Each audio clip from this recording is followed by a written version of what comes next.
SoCal Anime Events on Instagram is a rising star in the SoCal anime scene. Based largely in Orange County and parts of LA, this fast growing Instagram creator has been making some waves in just a few short weeks, going from just over 5,000 followers at the time of scheduling this interview to now over 8,000. And probably by the time this video airs on our channel, over 10. Their page is quickly becoming the go to hub for local anime events, pop up events, and updates, as well as convention coverage in Southern California. With that kind of momentum and quality content to match, it is my pleasure here at the Anime View to introduce the creator behind SoCal Anime Events, Hugo Moroyoqui. Thank you so much for joining me today. Would you like to say anything else as part of your own introduction? I guess thank you for having me. It was my first time getting interviewed. Well, it's actually not my second time getting interviewed, but Mhm. it seems a lot more formal. So it's, hopefully I could answer things and not stutter so much. Well, I wouldn't worry too much. I'm kind of the star queen over here.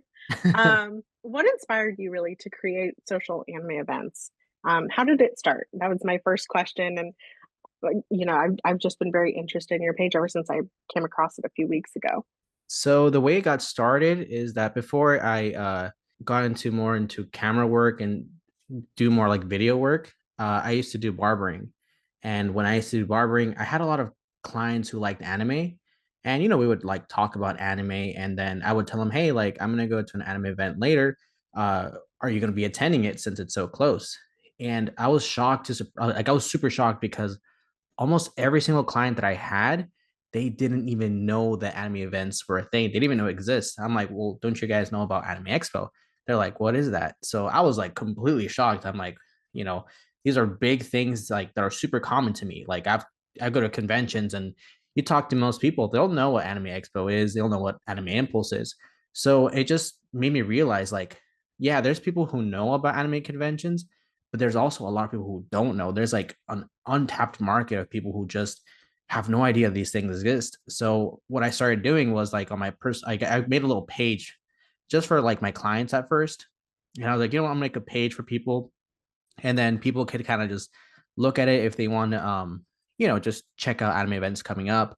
And mostly I just did it for my clients. That's mostly what I did it for. And so I didn't get asked like 5 times a week, like, hey, like, what are the events are going to come up? So I'm like, what? I'm just going to post it one place and all of you guys can check it out if you want to. And then from there, I just started getting the idea, like, maybe I should do this like more, take it more seriously and try to actually grow following from it. So that's kind of how it started. That's awesome. I know we had talked a little bit about how you got started beforehand, but that's really incredible and such a great an interesting way to like switch focuses. Frankly, I think that's really interesting. And I think that you're right. There's so many people that don't know about these events. And on that note, I noticed that you have like a really great mix of large scale and lesser known anime events in the SoCal area. How do you learn about these events generally? The way it started, at first I just followed one page, and I think that the first event that I first followed was one that is called Sugoi Saturday. That was the first event that I think I ever attended, and I saw that it was near me in Anaheim, so I went to check it out. And from there, I just started, following another page that was another anime event, and it just kind of started going. I just started following a bunch of anime pages, anime event pages, and yeah, it's just a collection of that. And throughout the years, I think I've been collecting them for like 2 years now. And nowadays, like I'm starting to, get people sending me stuff and to follow their pages and stuff. But at first, yeah, it was just collecting pages and trying to get my algorithm to just show me this all the events coming up.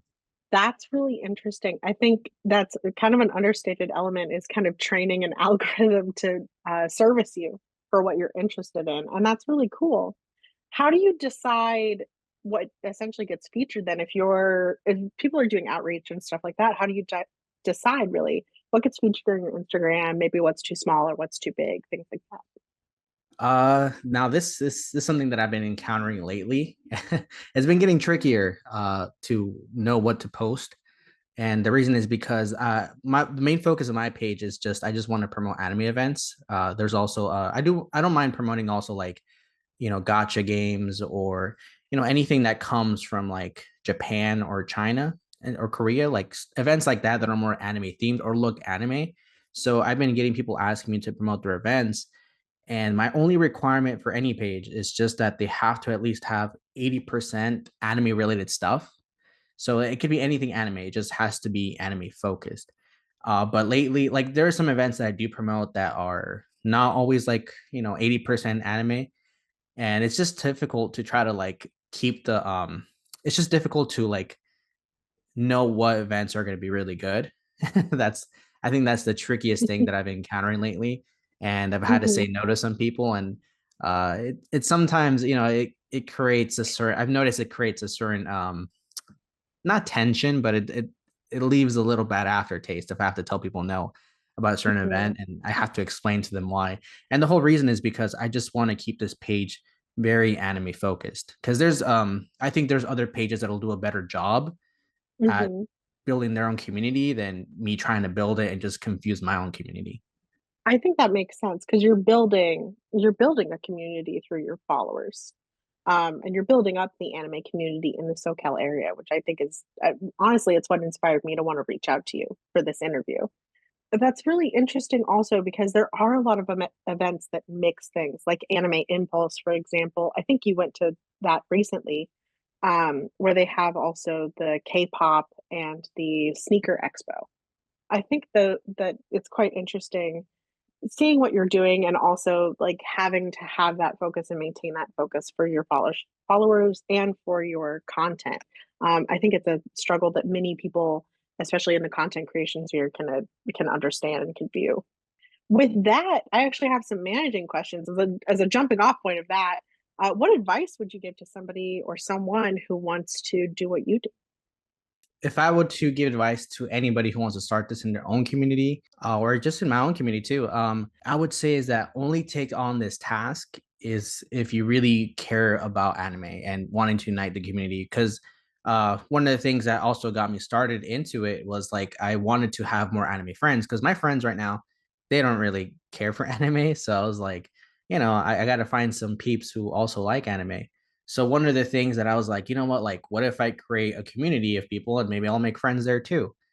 So I was like, I think it's something, if you really want to get into this, you really have to have the passion because in the beginning, when you get into this field, you're going to recognize that there's really no guides on how to make this. There's people who are Hmm. not really going to support you because they don't know who you are, events don't know who you are. So you kind of have to show up and put in that work to like make people trust you, and you have to be consistent too because you want to like seem very credible. So I would say like the only way you can really do that is if you're passionate about the community. Okay, understandable. How, you know, I understand that you're very passionate about this. How then do you afford to do this kind of work? I mean, assumably there are some things where hopefully you'll gain free entry or a press related pass maybe in the near future. But what about travel and expenses like that? I think that some of the events are like local events are free, such as openings of stores and things like that. But what about the rest of it? How do you afford that essentially? Most of it just comes from my own, just my own pocket. I would say 90% of it is just comes out of my pocket. Luckily, since I've already been a content creator before this, I've been working on content for other people and I do it as a job. Pretty much the way I afford it is like all the media software that I have, all the Adobe applications I already have them, so I don't really have to purchase anything. So having that experience and having the applications, all of it, I already kind of have it included. But yeah, it's not how do you say it? It's not cheap. So the way I've been handling it is if I go to an event, I have to be really strategic. Like if I go to Hmm. like events that are local near me, pretty much I try to choose the free ones that are going to have stuff going on so I can make content out of it. And then Hmm. if I go to a big convention, I want to have fun too, but sometimes I have to really focus on like, okay, how do I get as much content out of this event so I could bring it back to my social media page and get some Hmm. followers out of it and then get some more following. So eventually I could keep growing the page. So pretty much the way I've been affording it right now is going to, I would say 90% of the stuff that I go to right now is free stuff. And then Hmm. 10% of it is going to events and stuff like that that I strategically have to plan for because yeah, Hmm. it's not cheap. Well, that's awesome though. And that makes a lot of sense. I think anybody who's starting out probably is in a similar boat. That's certainly how it has been for us at the Anime View as well. More recently, we've been getting free access to events by doing panels and things like that. But it's a progress, a slow progress that you build towards, I think. So I think that makes a lot of sense, but also it's really incredible that you're so devoted to it. Um, on a professional sort of scale, I do have a couple of questions there too, because you're going to so many different events. What are some of the trends that you've noticed in your local anime and sort of manga event space or scene? Is there something that also you'd like to see more of that it maybe is not getting as much public representation or public promotion as it maybe should? That's a good question. One of the things that I've been seeing a lot recently is that like what makes up most of my calendar nowadays is cup sleeve events. Now, this is something that like I didn't really know of many like going on last year. Maybe there was, but this year I just have seen them explode. In fact, I kind of met some other people who have accounts and they actually dedicate themselves to promoting cup sleeve events because there's just so many of them. So that's something that I have been seeing that's been trending, and also the idol space has exploded. I don't think I've ever seen this many idol events show up before. And that's something that's Mhm. interesting because like I think a couple before it was a really small niche and it was kind of like a side thing that like a lot of events would have, but now I'm starting to Mhm. see like full on events just be purely dedicated to the idol scene, which is cool, you know. Yeah. We're starting to see a lot of homegrown idols too get Mhm. a lot more invitations to big events. So that's something that's really cool that I've been seeing.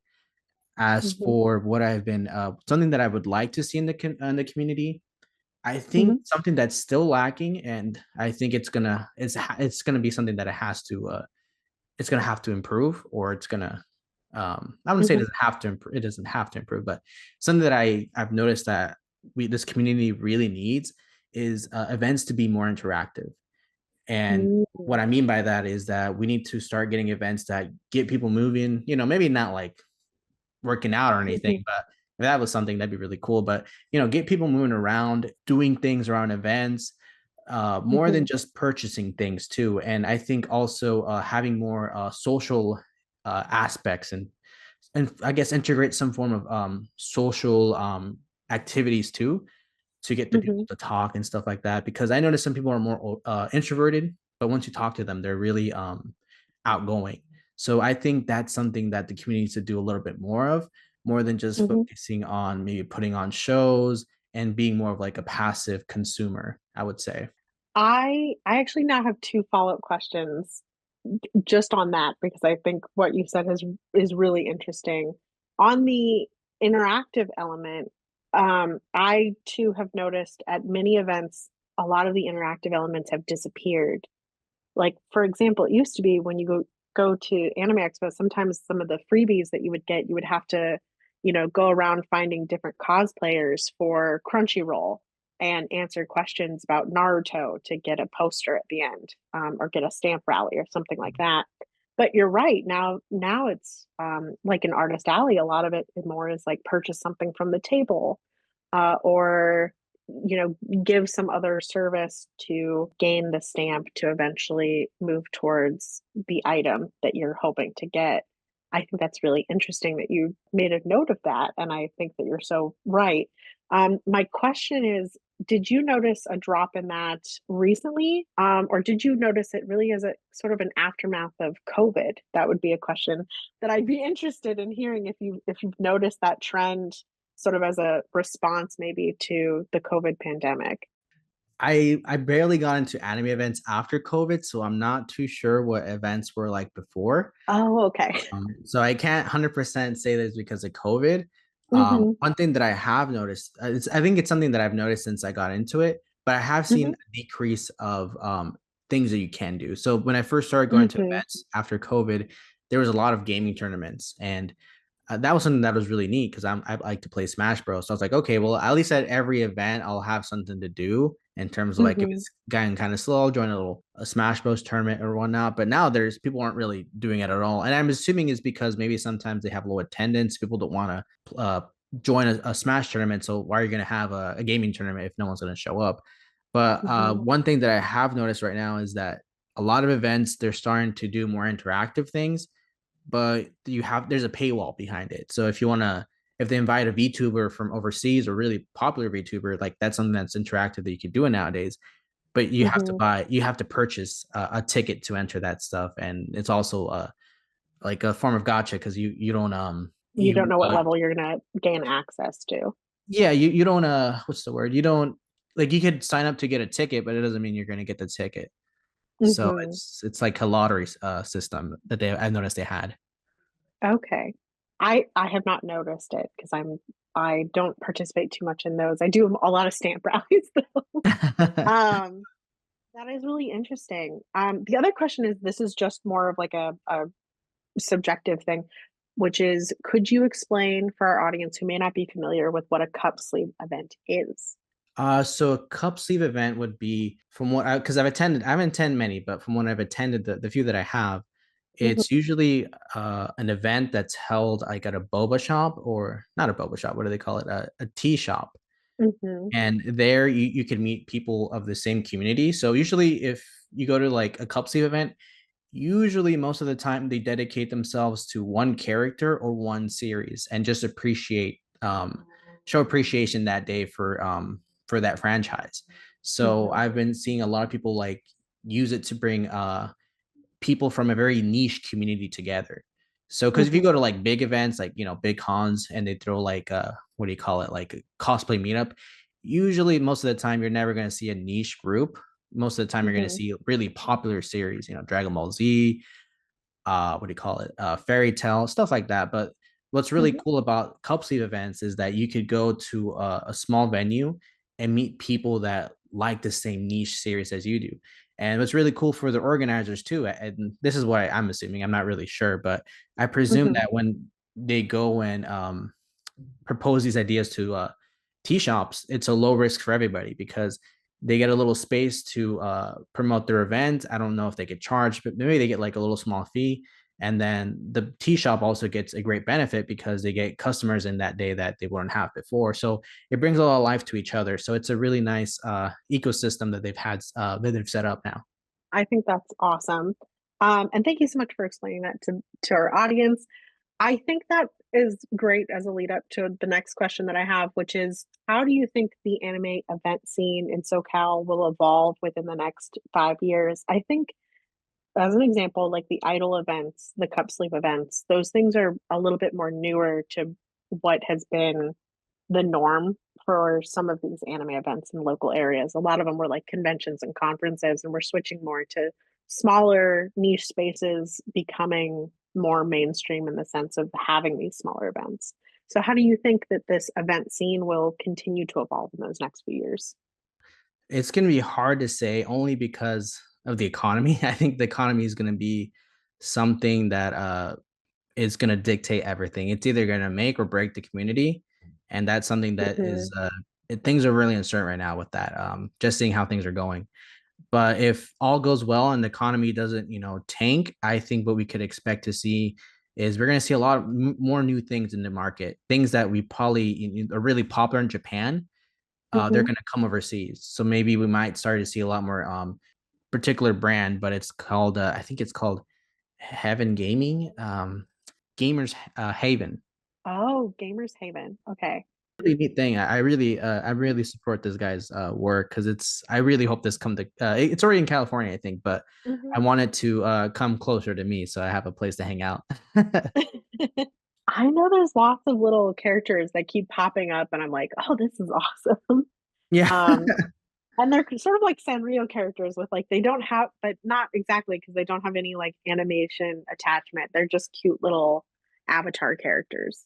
But there's a character that's attached to a little webtoon that's like, I want to be a potato. And that's like the whole first story of like a potato doesn't have to go to work or get up.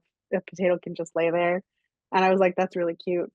That's funny. Um, but that's like a very common character in Japan that's like all over. As a personal note, I remember a long time ago when like the only Hello Kitty store around was like 3 towns over, and my mom found it by accident. We were there for something else, and I saw it, and after that, we used to have to go like once a year. I dragged my mom to the nearest Hello Kitty store, and now they're kind of all over Southern California, which is so interesting. Oh, that's um, funny. Yeah, nowadays, like before, you would have yeah. to travel pretty far, but now they're Mhm. everywhere. You don't really got to travel. At least here in You don't, California, you don't really got to travel yeah. very far. I used to live close to the University Center in Irvine. And at the University Center now, there's so many little anime and manga shops that you can go to. There's a Miniso, there's a Hello Kitty store. Actually, it's right next to the Target. I don't know if you've been around that area recently, but it's perfect for an anime nerd, I think. Oh yeah, and there's a lot of anime shops around Irvine now. When I was making Mhm, the list for my page or for my website, mhm, I noticed there was about like 5 shops around there, and that's mhm, pretty crazy because I've been looking for other parts too, like San Bernardino, and they have none. But like mhm. closer to like inner OC beachside, there's so many. Yeah, it really has transformed like recently. And I remember that in that one shop or in that same shopping center, there used to be one comic book store. That was it, one comic book store. And the children's bookstore got closed down eventually. I think it was called Whale of a Tale. And so it's just been very interesting to see how all of Irvine has really shifted. The last time I went to the Spectrum, there were characters almost everywhere, on like ice cream shops and cafes and things like that, that were very clearly from anime, and it was awesome. So it's really cool to see that and to see it again on your page, especially since I've moved now to South Carolina, which is it's nice seeing your page because I'm like, oh my goodness, I want to go. Okay, well, on that note, what is one anime event or moment that left a lasting impression on you? Any memorable interactions with followers or event organizers? Anything that really was like very positive? I mean, you could talk about something negative too, but something that you enjoyed. So for me, it's something a little simple. I think for me, like the thing that really got me into anime events was actually the movies. And there was one time in particular that I remember seeing the movie called Weathering with You, and it was being shown in 4DX at a theater in Irvine, actually. And the thing about this experience was that it was so amazing because most of the movie in Weathering with You, if you've seen it, it just takes place in Hmm. water. So when you were in the theater, like the whole theater was moving around, your seats move around, and when Hmm. water would show up in the movie, you get hit with water too, and in a theater. So I thought that experience was like one of the most unique things I've ever experienced in my whole entire life. And that moment, I was like, man, more people need to know about stuff like this because I can't Hmm. imagine how I'd feel if I knew I missed out on this event. So I was like, you know what, like I need to start, letting people know about stuff like this. So that's Hmm. something that really stuck with me because like to me it was like it's pretty simple maybe for some people who always Hmm. enjoy 4DX, but as someone who loves anime and you got to experience the 4DX experience, it's something that's really unique. So Hmm. that kind of just stuck with me. And like, I'm like, you know what? I need to do my part and support more anime movies and events just so people Hmm. like get to also experience that and just have that enjoyment. That's awesome. I think those 4D events, they don't happen as often, but they're really incredible to experience. And it's really cool that you got to do that with weathering. I have seen the movie, but I had not experienced it that way. And I'm now a little jealous, to be honest with you. It was Uh, so cool. It was like I think a lot of it was not promoted at all. I don't even know how I found it. And I think I said it wrong. I don't even know it's 4DX. Maybe it's 5DX where you get the rain and experience and the smells. I think maybe mhm. it's 5DX. I'm not really sure. I'm not too well I versed in think it is. I think it is 4D because like the 3D is the holographic, and I think 4D is when like they actually bring in like the water spray and like the shaking of the seats. I could be wrong. Maybe we're both wrong. Mhm. I guess I'll check it later. Um, and as another question, what's next for social anime events? Are you planning any exciting collaborations or any exciting plans for what's coming up in the next couple of months that you're really looking forward to? I think what's next is I'm planning to do like a form of a news segment on YouTube where I share information about Hmm. SoCal anime and a little bit more information, maybe like on gaming and stuff like that. And the whole reason I want to start this news segment is because I want people to be more informed about what's going on in their counties. And Hmm. of course, it's going to be nothing really political, like heavy political or anything, because Right. that could create a lot of division. And like if people want to hear about that stuff, you could go somewhere else. But I Hmm. find that it's like just recently, my friend told me because I live here in what do you call it, Placentia, and there's like Hmm. this the Brea Mall is right next to us. He told me like, hey, did you know they're gonna open up a Chuck E. Cheese store or a Chuck E. Cheese, not a Chuck E. Cheese store. They're gonna open up a Chuck E. Cheese arcade for adults at Oh the my Brea goodness. Mall. And I'm like, really? He's like, yeah, it's the first of its kind. It's gonna be more, it's not gonna be aimed more, it's not gonna be aimed at kids, it's Hmm. gonna be more aimed at adults. So I was like, Like wow, a Dave and Buster's sort of a thing. yeah, I thought that was really crazy. I was like, well, it's really Hmm. cool to know of. So the reason I want to create the news segment is because I think there's stuff going around our county, whether it's, events that are non-anime or, just interesting stuff that's going on in our county that I think our community should be more informed of. And I Hmm. thought it'd be really good to mix it up with stuff that we already like anime news. So you get all of the stuff that you should know about your county, but also anime news all in one spot. So it's just this really fun place to just get information. At first, I had it planned to do it like a radio show, so I was planning to like Hmm. do everything live. So I was gonna go maybe on what do you call it, Twitch in the mornings, and then Hmm. something people could listen to or watch as they're going to work. But I was like, you know what, I don't know how I'm gonna do it. I don't think I have enough content. So I think for now, Hmm. it's gonna be really easy. Is if I just do a news kind of segment for now, and then Hmm. hopefully in the future, I could start live streaming in the day, and people could kind of listen and tune in as they're going to work in the morning. That's awesome. I think that sounds awesome. So something also I'm planning to do as well is open up a Hmm. Discord group for SoCal, Hmm. and this group is going to be 18 plus. So we only get adults in there. Pretty Yeah. much the whole group community will be a place. So this place will be It's a place to share about events. I would assume it's going to be that's going to be awesome to talk about, and it's a great resource then. Um, yeah. Fitting So towards your goals of creating like a hub. yeah, so it's definitely going to be more leaning to create a hub.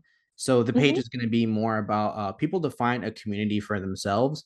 Because I've Hmm. noticed that some people they're into cosplay, but they usually don't. I usually like when people like are into cosplay. The only way you Hmm. could really talk about cosplay is that if you have friends, and I've Hmm. noticed that like if you don't really have a community that you made it like a cons, it's gonna be kind of hard for you to like find like-minded people if you're new. Also there's Yeah. content creators too, and I'm like, you know what, maybe I should there's content creators in our community that would probably benefit from collabing with each other. So just all sorts of communities, I just want them to fit into one place where we could just reach out to each other and Hmm. connect. That'd be really really cool. I think that sounds awesome. I know I used to do cosplay. I don't do cosplay anymore. But when I did do cosplay for Southern California, there was a huge cosplay group in LA, and they would meet up in Little Tokyo semi frequently. I think that it's really cool though that you kind of want that to be a part of your Discord because I don't know if they have that in like the Orange County area so much. But there are a lot of cosplayers in the Orange County area. Oh no, there Um, is. yeah, and so I think that sounds really cool. Where, as a jumping off point of that, because you said that you're starting a Discord, I know you have. You said you're talking about doing a new segment on your YouTube. Where can people find and support your work outside of Instagram?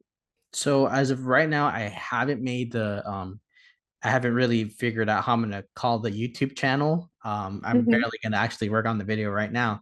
But the best thing that people can do right now is just follow me on SoCal Anime Events on Instagram. Hmm. And if you can, I really appreciate it when people share the post. watch the reels or whatever I'm posting to the fullest. That way Mhm. it really spreads out in the algorithm and stuff like that. Um, and hopefully you'll open up a Patreon or coffee pretty soon so people can start donating. That would be the hope. Um, hope for your channel. I know that funding some of the travel is its own process. Yeah, Is definitely. there, Hopefully. yeah, is there anything that maybe I haven't asked that you wish somebody would ask you about one of these events or about some of your experiences?